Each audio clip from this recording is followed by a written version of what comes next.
Well, hey, everybody. Welcome to Be That Lawyer. I am Steve Fretzin. If you've been listening to this podcast, you know who I am already. And if you're new, welcome. I am a business development coach working to help identify gaps in lawyers' business development game and working with them in a couple of ways to do it. Number one, coaching and training and going through all the stuff you never learn in law school and making sure that you become a rainmaking assassin. Then I take those assassins and I stick them in a roundtable group, a mastermind group together, let them battle it out to help each other grow and develop and be as successful and live the best lawyer life possible. And this show is all about helping you to be that lawyer, someone who's confident, organized, and a skilled rainmaker. And I've just been hearing a ton lately from all my managing partner clients about how difficult it's been to find good talent and how difficult it's been, especially to find associates to delegate work to. And a lot of the partners are doing associate level work and they're not able to really get out there and develop business. And that makes me angry. So I want to talk to my friend Charles today. How you doing, Charles? I'm doing great, Steve. Thanks. You're a two-timer. You know that, buddy? I'm thrilled to be back. All right. All right. You know what I meant by two-timer. Okay. So we're going to work with Charles today, and he's been just doing a killer job of building and developing the firm that he's the executive director with. And of course, have to start with the quote of the show. And we've got a Walt Disney special called essentially saying, all our dreams can come true if we have the courage to pursue them. Pretty true. Yeah. Welcome to the show, Charles. Welcome back. And give us a little context on that quote. Well, I'm a big Disney guy at heart, and still find a lot of motivation from Walt Disney's genius, the visionary, and I think that a lot of what he said early on when he was beginning the empire was it applies to me because he wasn't limited by the reality that was around him that said you can't do this. Right. And Yeah. sometimes you have to chase the dreams and you have to have confidence in the direction that you're going, even when people say that's a wrong direction. Yeah. Because often, as Disney has shown, the new path leads to the greenest pasture.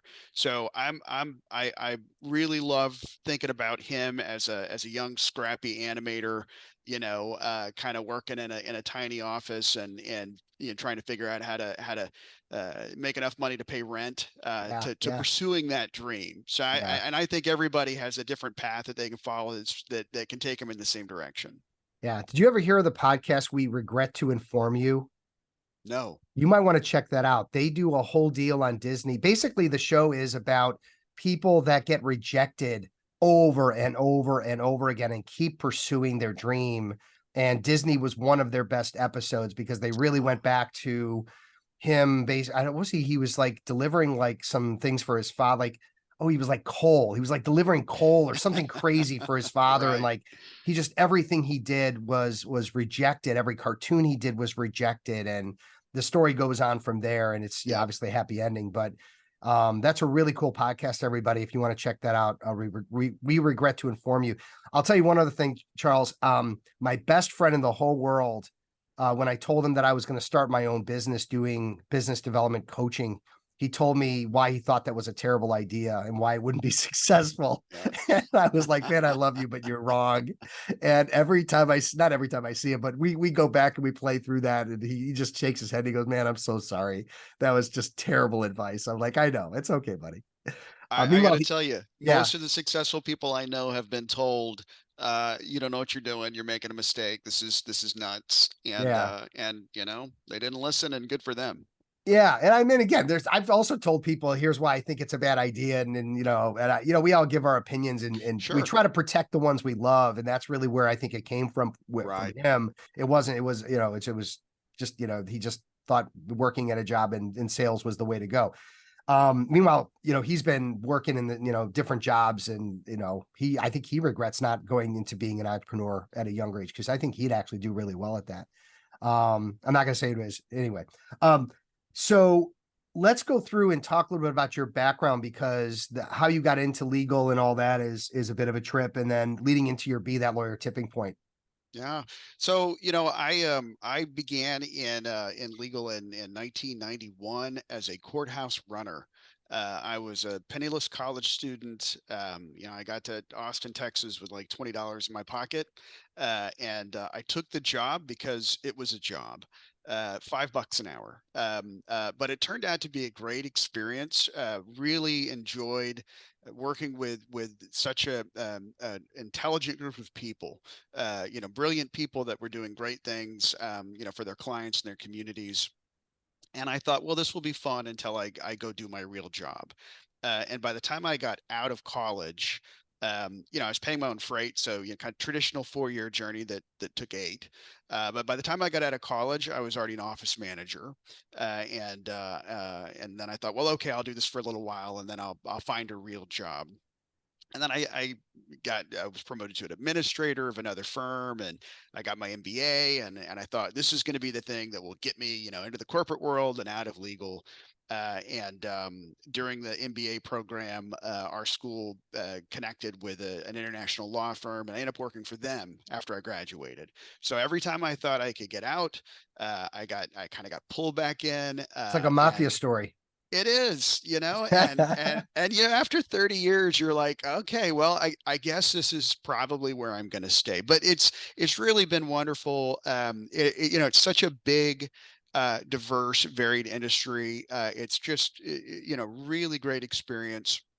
So I think I've been reasonably successful in what I do because I've worked in probably every position.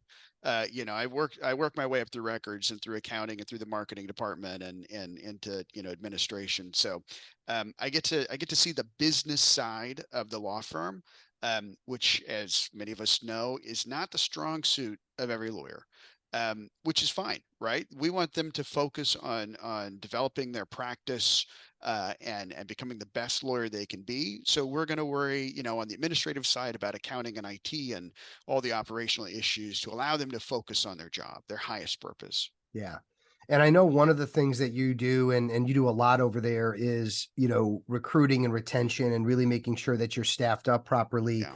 As I, mentioned at the very beginning of the show, there seems to be a deficit of associates. I don't know if that's the 2 to 5 years in or where that falls, that a lot of lawyers are doing, work and feeling overwhelmed because they're doing just so much work that maybe is stuff that should be pushed down. Like, I was talking to a personal injury attorney last night and needs his associate just left to start his own gig. And, Mhm. okay, he doesn't think it's a good idea, but maybe then we're going back to like, the guy's Right. pursuing his dream and we need to be supportive. Right. Um, but that's who should be going to court for this lawyer. This court lawyer should not be running around in traffic and going into the city and going to court all the time for little things. Yeah. Um, why do you think there's a bit of or there's a high need for associates today, maybe than a year or 2 or 3 ago? The market is still recovering sort of post COVID. I mean, we're so far gone from it now that it seems hard to believe, but really it changed the dynamics a bit for younger attorneys. uh, Having associates for most firms is absolutely mandatory. It's the key to profitability, because if you're a small shop and you've got 5 or 10 partners, and you have no associates, there's a finite amount of work that you can do. And every hour that you spend working is an hour that you're not spending building the practice, which is fine if your goal is to just work and then stop. But most people want to create a firm that is going to not only give them a rewarding career, maximize their earnings, but also provide a path for when they want to slow down and do other things, later in their career when they don't want to crank out, 10-hour work days. So Yeah. so it's all about leverage, which is simply the ratio of sort of partners to non-partners, other timekeepers. How you calculate it is not terribly important as long as you're consistent in the calculation. But when you can bring in associates, now instead of working on one client, you can work on 4 clients, and you can essentially improve your earnings by expanding the capacity, and getting full utilization out of those associates. It's harder now because so many associates, we would think there were 2 years of new classes that began during COVID, in a virtual environment. And a lot of firms, my firm is hybrid. Everybody doesn't have to come in every day, but you still have to have a connection. And a lot of people didn't get that connection either through the clerkship path or starting on. And so there's still a little bit of noise and shakeout that's coming from that experience. The other thing is the economy is moving, and a lot of lawyers don't realize this, that the economy goes from peak to trough to peak to trough, and the longest period in American history without a recession was 11 years. And that means you may graduate during a recession. And where no one's hiring, right? Or there's a perception that we're going to be heading to a recession, and so all these things sort of complicate the candidate market and the job opportunities. Beyond all of that, I think law firms are many law firms are struggling with the reality that the 38 to 40,000 new graduates that come out of law school every year are better aware of the reality of the working conditions and the path to partnership. Right. So 20 years ago, if you graduated law school, you thought, well, I'm going to work 7 or 8 years and I'll be partner.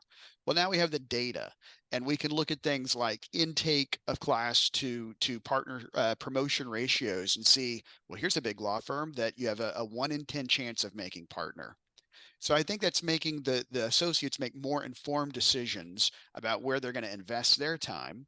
And there's this sort of rebalance of what the priorities are and what they want to do. It makes it harder for employers. Yeah. And I don't want to go down this rabbit hole too far, but I also sort of feel like, are there some lawyers who just are happy doing the work and going home, and partnership track is not their primary concern? Maybe in the past it was. Yeah, absolutely. I see that all the time. Okay. And I remember talking to a young attorney who was like, why would I ever put in more hours than my minimum requirement? Why would I ever do that? Right. Yeah. To get a bonus, it's not worth it for me sacrificing my time. And my response to that person was, look, don't do it for me, don't do it for the firm, do it for your career. Because what you do in the first 7 or 8 years of your practice is going to lay the foundation for the following 30. And so you need to like have more sophisticated work so that you're become an expert, and you need to be at a point where you can work less and put more into business development so that you can get a book and become a partner. But not everybody wants to be a partner anymore, and that's okay.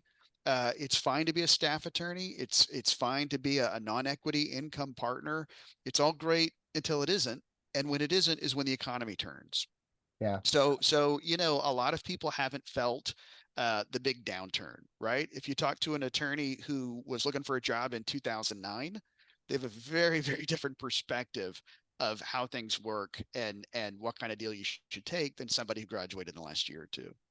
Hey everybody, you ever wonder why top executives and athletes are so successful? It's typically because they have a coach, someone that is looking at them from the outside to identify their gaps, identify their potential. That's what I do. I'm Steve Fretson, and I'm here to help you be that lawyer. If you're interested in a free consultation, click the link below and we'll get together and we'll identify where you can make improvements to be that lawyer. Yeah, and our lawyers interested in making the most money? Are they interested in a strong culture? Are they interested in work from home? Like, what are you seeing as the primary drivers of lawyers today that want to work, but it's not always, for money, which is what maybe it used to be? Yeah, I will say I think there is a generational change of priorities, and I'm all for that. It is there, we just know too many older attorneys who worked way too much. In the past, the industry's dealt with substance abuse issues and mental health issues, and it wasn't that hard to find people who were divorced and hardly saw their kids, and that has all changed. I mean, and which I think is a good thing. The A lot of attorneys that I see now are approaching this as a marathon runner and not a sprinter. So it used to be about, I'm going to get the best gig I can get and get that big cravat scale starting salary, and I'm going to try to make it to partner. So many young people that I talk to now in the industry are like, I think that's a sucker's bet. It may work for some people, but I'm not willing to not see my family. It's just not worth it. And Yeah. so they're trading up, right? Right. And that's how a firm like mine, I mean, we're a small shop in the scope of the broader industry. We're 50 people, we're 28 lawyers. But yet we attract some of the best talent from big law firms, like some of the biggest law firms in the world. Well, why do they come here? We're competitive just enough on the pay, Yeah. right? But we provide an environment, and they're aligned to our culture. So they're like, I want to come to a place where there's no hierarchy, where the staff are great and they're treated well, where I like everybody, where I'm not expected to sacrifice every minute of my personal life to make some partner up the ranks money. And that makes a big difference. I mean, you come to a Yeah. place like, and there's lots of firms like mine, but you can't tell the partners from the associates from the staff if we have a happy hour. You literally can't. I mean, there's no, everybody is the same, and I mean, not the same, but everyone is treated with the same respect. They have the Sure. same opportunities, and a lot of younger lawyers, that's what they want. Even if their path to like higher wealth is a little slower than the big law, it's just not worth it for them to make the sacrifice. The lawyer that you mentioned earlier who wants to, work the set number of hours that's required and go home and all that. And there's a disconnect between the older generations and the newer generations about, Yeah, work ethic and what our work ethic is and what your work ethic is. And yeah.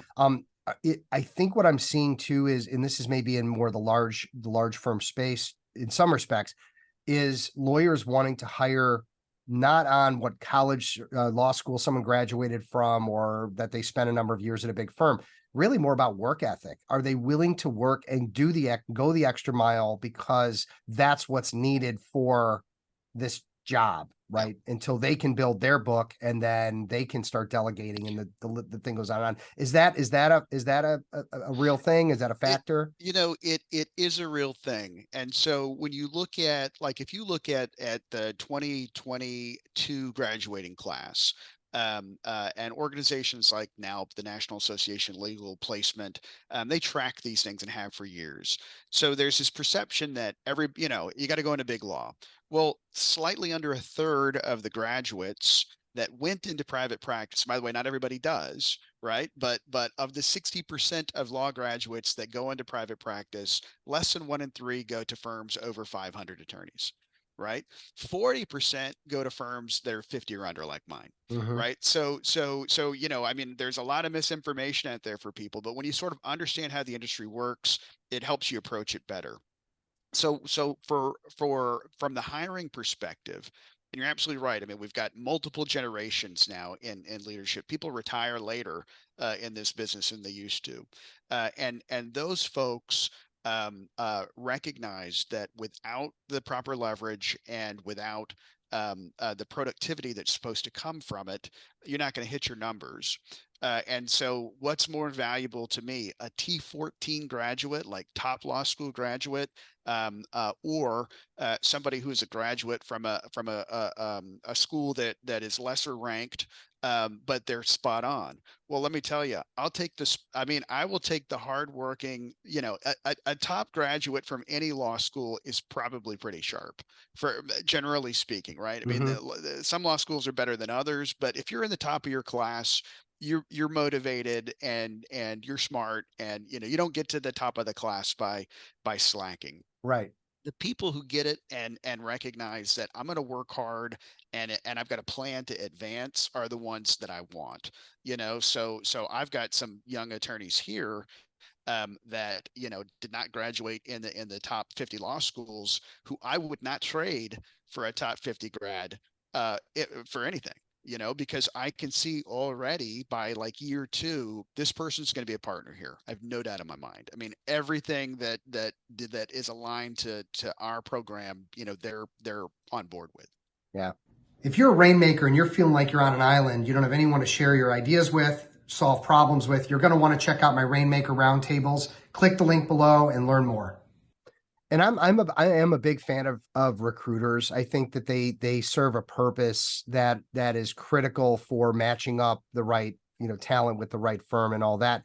However, they're obviously very expensive, and sometimes there is who are they working for? Who are they getting paid by? They're getting paid by the Yeah. firm, not by the candidate. So where's their Right. best interest? And I find the ones that really care and that are gonna, they're gonna be honest and they're gonna place the right people in the right, for the right reasons. However, I think one thing we spoke about that I wanted to hear from you is what are 2 or 3 tips that you can give to lawyers who wanna hire and don't wanna use a recruiter, don't wanna pay that big, 20% plus fee on a Right. $100,000, $200,000 salary to get Yeah. them the best talent.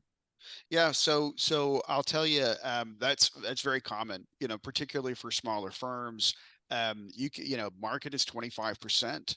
And that's a lot of money to put down on someone who's not going to really be generating revenue, fully, for a full quarter. Yeah, And so small firms have to do that. Now, we hired like 17 people last year, and I think we used a recruiter once. So there's a way to do it, and it's by being connected to your community. So there are different organizations that were very supportive of, voluntary bar associations. Um, our partners are always excited to meet with and mentor young attorneys.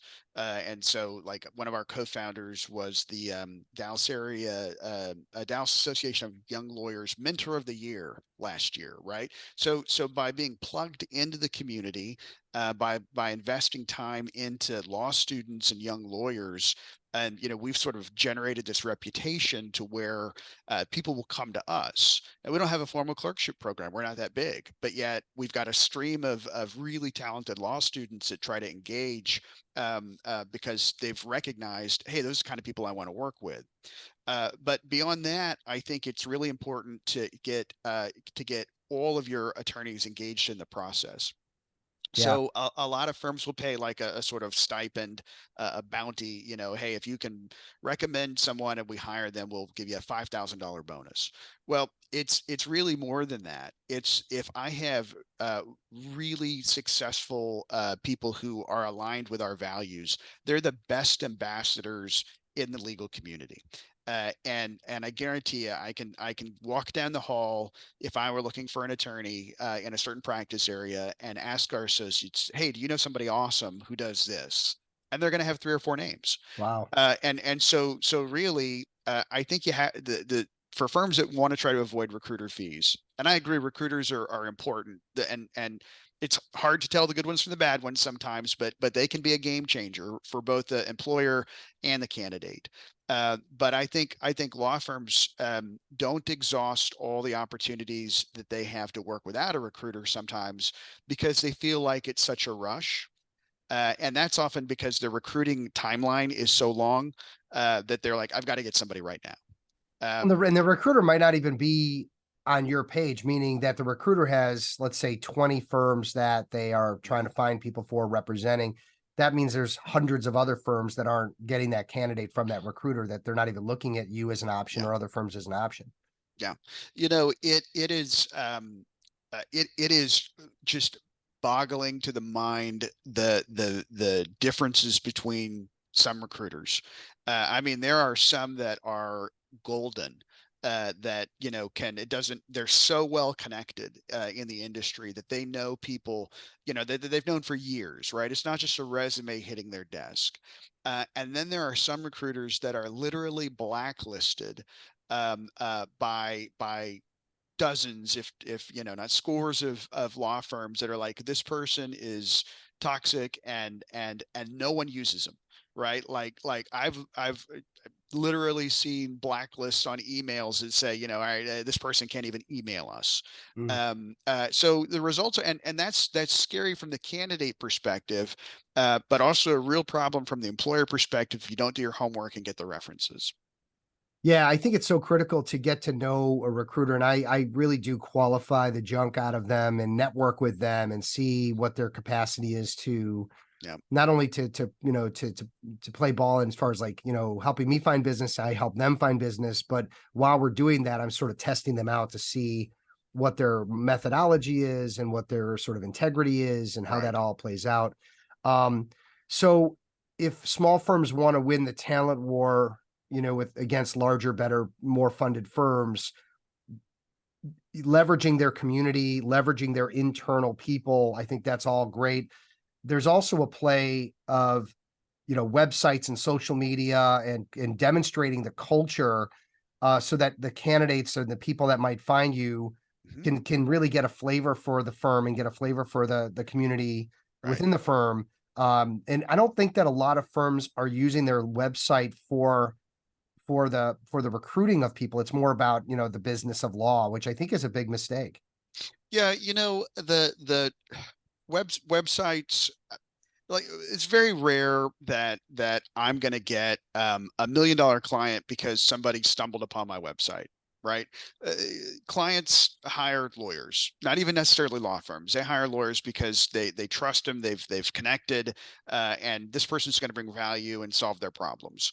I think you can put information out in social media and on your website that creates a narrative on who you are and how you do things. And so for us, that narrative is more, it's we're not talking about, hey, we're the best capitalized, most expensive, most prestigious law firm in the country. It's just not who we are. We're a small firm. But what we do say is we're entrepreneurial. And this is an environment that we not only allow the side hustle, we support it. Right? That's great.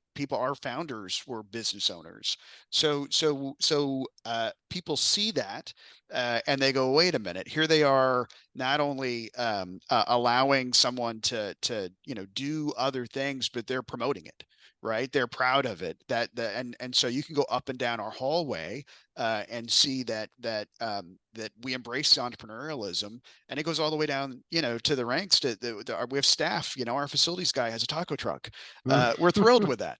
Yeah. And so you can put information out without being too heavy-handed about like who we are and what we value, and smart candidates research the heck out of that stuff. The challenge is to live it, right? You can't just say it if it's not true, because it is a whole lot easier to hire people. You can throw money at somebody and hire somebody. Yeah.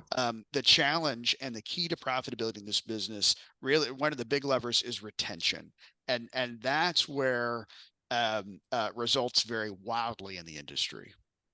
Yeah, but I think there's I'm sure you have a process for how you recruit, how you hire, how you onboard, how you train, and that's a good lead in to the retention, methodology process, whatever we want to call it.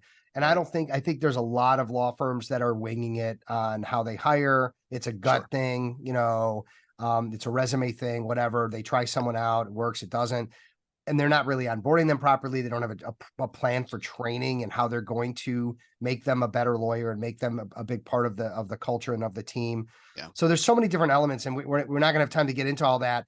But I think from a standpoint of recruiting and understanding kind of what's going on in the market, this has been incredibly helpful, and I appreciate you kind of sharing your mindset and wisdom on this. Let's move to our game changing book or podcast. And the last time you were on the show, you threw this book out, and I told you I loved it and why. For those listening, it's called The Goal. And who's the author? Elliot Goldratt. Yeah, Elliot and Goldratt. it's Yeah. tell everybody what it is again, because it's such. I don't know that it's for the lawyers to read, but You, there's a part of it that maybe for the entrepreneur to do. I actually think it's a great business book for anybody that manages a business or owns a Okay. business. And so Goldratt wrote this book in the 80s, and it's still relevant today. And it's a novel.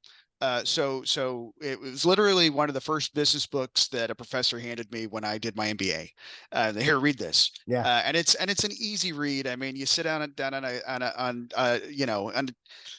sit in the recliner on a rainy Saturday morning, and you can blow right through it, right? Yeah. Yeah. But it's so great because he uses the book as a platform to describe the theory of constraints, which is really about sort of this kind of continuous process improvement and identifying bottlenecks. And so not to get into the sort of business philosophy of throughput and all that stuff, but what it does is it sort of shows you in a really clear example of, here are the little steps that we can take that are going to make things better. And then you sort of invest that improvement into the next improvement. Yeah. And I'm telling you, once you get it, you look for the bottlenecks in everything you do, right? You're Yeah. like, how could this be a little bit better? And it's not that you're going for the home run or the slam dunk, but it's like the incremental improvements. It has a huge impact in your future returns. Right. So I think it's a brilliant book. It's an easy book. It's easy to find, and I still recommend. I can't tell you how many people I have bought the book for, just because I think it's just such a great example. Yeah. Well, one of my entrepreneur clients back when I was working in the grand, the world of entrepreneurs, he was in data security, and he told me about the book and said, Steve, I want you to write a book, and I want you to follow this methodology, which is not a how-to book, but a novel. It's a book that has characters and dialogue, and you learn through the story that is being told in that book. And my first book, Sales Free Selling, was written in accordance with the goal and in that similar style. And I love it. I love, occasionally I'll reread it, or, I just love giving it out. And my clients regularly tell me how easy it is and how they really get a flavor for who I am as a coach and how my sales free selling methodology works and all that. And it's just, I love I can write no problem. But that book was an absolute challenge. I mean, one of the most challenging things I've ever done in my life. But I'm happy that I got through it, and I got beat up by my editor quite a bit because I had no clue how to write dialogue. But anyway, really But you great stuff. figured it out. I did figure it out. Yeah, It just was like, it took me 5 times longer and more effort than my second book, The Attorney's Networking Handbook, which is a how-to, which is, Right. here are the things you need to do, bullet point, step, graphic, easy peasy. So anyway, but I'm it's like anything. You're happy when you get through something that makes you stronger.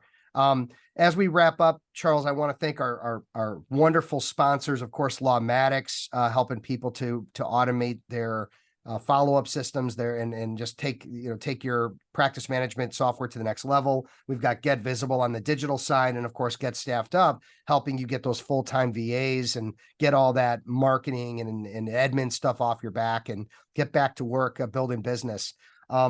Charles, if people want to learn more about your firm, if you want to give your website, because they may be interested in checking out your firm for a job or just learn from you, and you've got a great book. It was the 7-Year Trap. 7-Year Trap. 7-Year Trap. Love that book. Yeah, so thank you. How do people get in touch with you? Our website is plattrichmond.com. PLATT, richmond.com. And my contact information is on there. I'm on the team page.